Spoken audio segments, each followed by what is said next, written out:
L'éditorial du Figaro. Jour férié ou jour d'impôt par Vincent Trémollet de Villers. Faut-il l'écrire? Il était impossible de revenir sur les 35 heures, souhaitable de reporter l'âge de la retraite, indispensable d'aligner le temps de travail des fonctionnaires sur le secteur privé, urgent de faire sauter les contraintes qui mettent à l'amende les boulangers qui veulent ouvrir le 1er mai, libérateur de permettre aux citoyens de travailler davantage pour être payés un peu plus, moral de décourager la tentation de l'assistanat par une reconnaissance sonnante et trébuchante de l'activité. Les Français ne travaillent pas assez, a dit fort justement François Bayrou. Il aurait pu ajouter « Ils devraient vivre mieux de leur travail ». Il suffit de regarder une fiche de paie pour mesurer ce que l'État ponctionne sur le revenu des citoyens. Sur ce bulletin, la suppression des 2 jours fériés n'aura pas d'effet sur le salaire et n'allègera en rien le poids des taxes et des cotisations.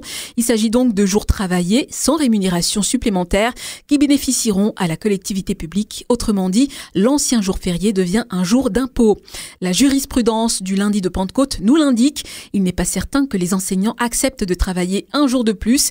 Il n'est pas écrit que les entreprises imposent à leurs salariés dépourvus de garde d'enfants une présence obligatoire. La seule chose dont nous sommes sûrs, c'est qu'à la fin, l'État prélèvera aux entreprises un pourcentage de la masse salariale. C'est surtout pour l'URSSAF que ces jours ne sont plus fériés.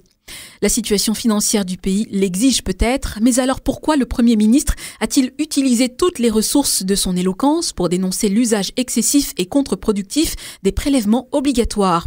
Une hypothèse, cette proposition a été lancée comme une boule pour que le flipper clignote et qu'il fasse oublier tout le reste. Dans ce cas, l'opération est réussie, mais elle présente un inconvénient, celui d'entretenir le sentiment prégnant de dépossession culturelle. Ici, un jour du calendrier historique, là, un autre du calendrier religieux.